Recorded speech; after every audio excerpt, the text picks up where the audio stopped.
In the mountains of Romsdal in Norway, Tobias is taking his daughter Nora to see the troll peaks.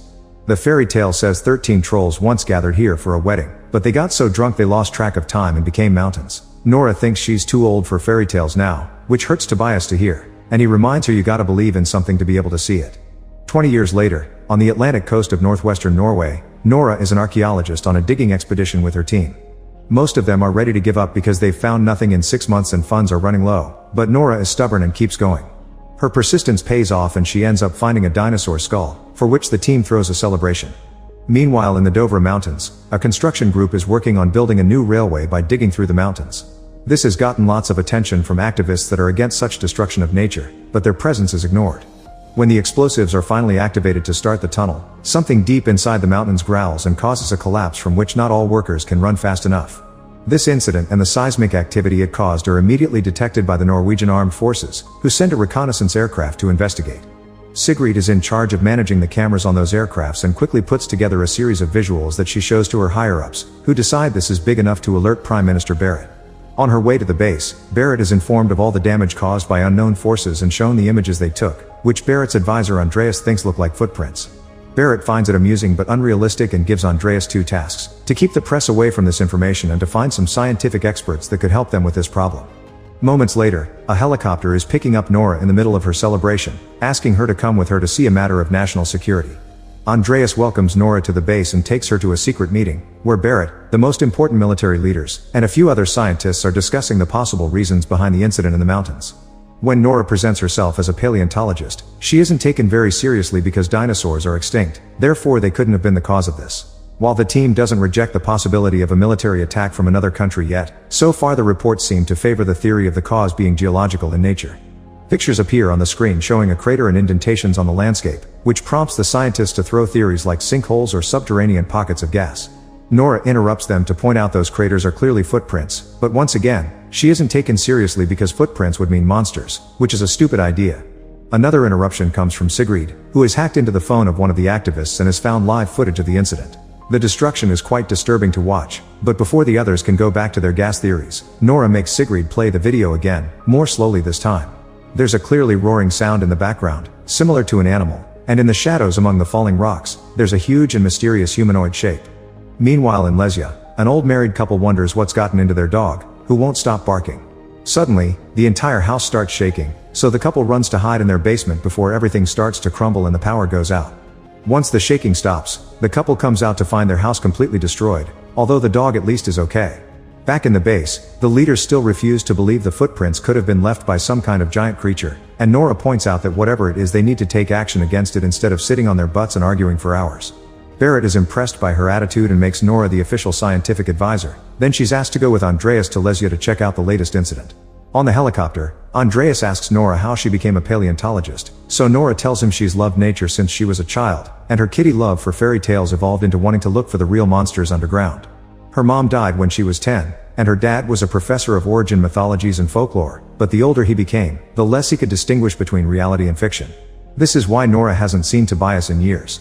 Andreas confesses he wants to be a writer and is excited about the possibility of this incident having supernatural causes, but Nora cuts him off when they arrive at their destination, shocked by the damage to the landscape. The military is already securing the area, and Nora is welcomed by Captain Christopher, who shows them the tracks that came from across the river and into the valley, then make it 2 miles south into the mountains before simply stopping. The soldiers did a full sweep of the area, but they found no other clues. Nora asks the old couple some questions, but they didn't get to see much because a giant moving figure was blocking the sun. They did hear something though, a loud howling that sounded like a very sad melody. Afterward, Nora takes a closer look at the damage and notices a very strange and strong smell that she decides to call hypernature. She also uses UV light to look for biological traces, but she finds nothing other than earth and stones. Nora asks to be taken to the place where the tracks suddenly stop, and the thermal scanner shows no signs of life, only mountains. Since this creature is too big to hide or disappear, Nora wonders if it's capable of camouflage. Nora's starting to come up with some theories, but she is still unsure, so she takes Christopher and Andreas to see Tobias, who comes out with a firearm when he sees strangers on his property, especially an armed soldier. After Nora makes him realize this is the daughter he hasn't seen in years, Tobias accepts to let them in, although he'll have to put on some pants first. Tobias' house is filled with paperclips and research that show his obsession with finding a mythical creature known as a troll. Nora stops him from talking about all his theories about trolls being real and the witnesses being silenced and asks him to concentrate on the footage she proceeds to show him, explaining she thinks his old work may have some clues. After all, nobody knows these mountains better than him. However, Tobias thinks this footage proves his troll theory is real, and when Nora points out scientists would have already found troll DNA if they actually existed, Tobias reminds her that the Christianization of Norway got rid of all the mythical creatures, and when he was about to reveal it all, Tobias was sent to the loony bin. He thinks the people in charge have always known, and fairy tales were written to make trolls look evil and dumb when they're actually pretty smart. Nora can't believe what she's hearing, but Tobias is too excited for objections and joins the team to continue the investigation. When they arrive at the area where the tracks stop, Tobias immediately notices that the topography is all wrong and doesn't match the maps. He also points out this is like being on an adventure together again with his daughter, but Nora doesn't want this to be some kind of reconciliation. Suddenly, the smell of hypernature hits their noses and the sky darkens as the mountain behind them opens an eye. It turns out both father and daughter had been correct. The creature is indeed a troll, and its ability to camouflage has allowed him to pretend to be part of the mountain, explaining why the topography was wrong. The troll stands up, showing its mighty body and roaring at them. Thus the team runs back to the helicopter to get away. They still manage to get the troll on camera though, and when the base gets the transmission, they can't deny the truth any longer. Christopher takes the group to his military camp in order to call the base to inform them of what they've learned. Nora continues to use the words unknown creature not to look crazy, but Tobias interrupts her to tell everyone that it's a troll that got bothered by the construction in the mountains, which Tobias considers a mockery of nature. The leaders consider him to be crazy and kick him out, but when Nora asks for more time, she isn't hurt either. They're worried about the safety of their country, so they'll go ahead and prepare a military operation. Afterward, Nora is furious with her dad for ruining it all and wants to leave, but Tobias changes her mind when he explains he knows this isn't a fairy tale. This isn't a troll that will simply be pushed back by weapons and sunlight. The troll has woken up alone and is scared, thus weapons will make it even angrier, not to mention nature always pushes back.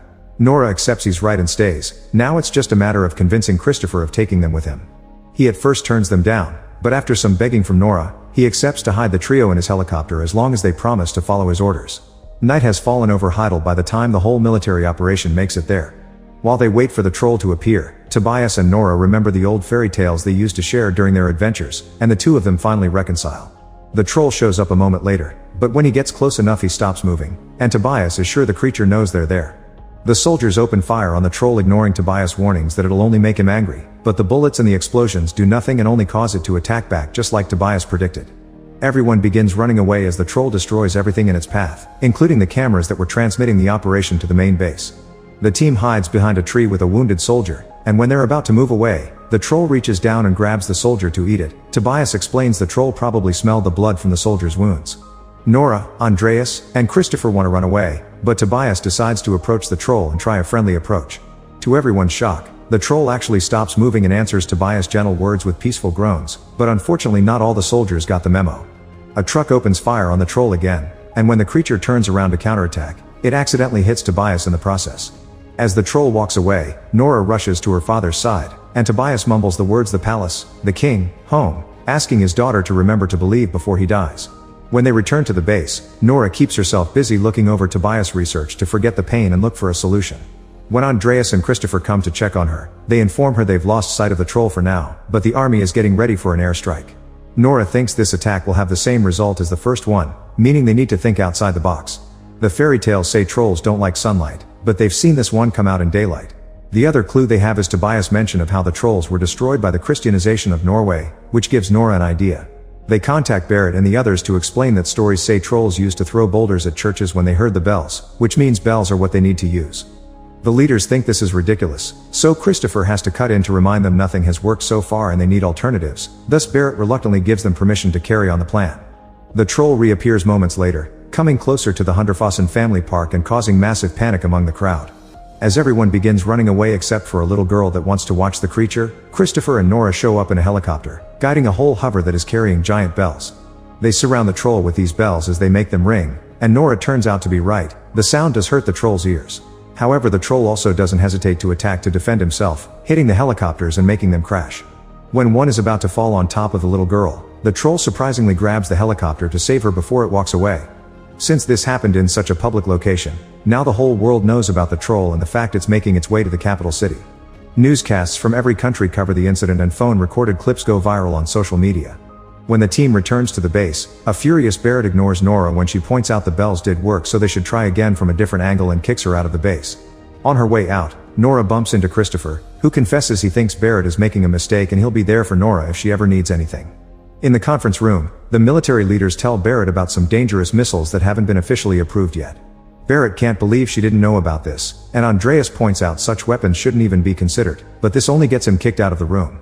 Seeing as he won't be taken seriously, he decides to quit and rejoin Nora on his way out, telling her to get ready because they're evacuating the city. Moments later, Barrett appears on TV officially announcing a state of emergency and asking all the citizens to collaborate as their soldiers take over to prepare for the next operation and help them evacuate without issues. Nora and Andreas are in the same car and get stuck in traffic, so Nora uses this time to keep looking at Tobias' research. The pages keep mentioning Sinding and something about a gatekeeper, which prompts Andreas to comment it could be Rickard Sinding, the Lord Chamberlain at the Royal Palace. Nora suddenly remembers Tobias mentioning King, Palace, home before his death, and reaches the conclusion they need to go to the Royal Palace. Andreas drives them there and they are stopped by the guards at the gate, but Sinding immediately comes to let them in because he expected Tobias or someone related to him to show up sooner or later. Sinding explains he respected Tobias, even if Tobias hated him, and his stubbornness allowed him to be one of the few people that discovered the secret underneath the palace. Once upon a time, it was considered good luck to build a palace on top of another king's home, and it turns out this particular palace has been built where the Troll King used to live.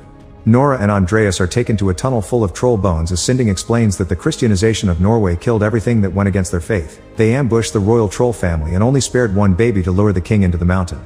There, they locked it inside a cavern and left it for dead. 12 years ago, Tobias found out about all this and Sinding sent him to the loony bin to guard the secret. He feels bad about that, but still considers it the right thing to do, which makes Nora furious. This isn't time for an argument though. Nora realizes Tobias was right. The Troll King is coming home to the palace and they need to stop it.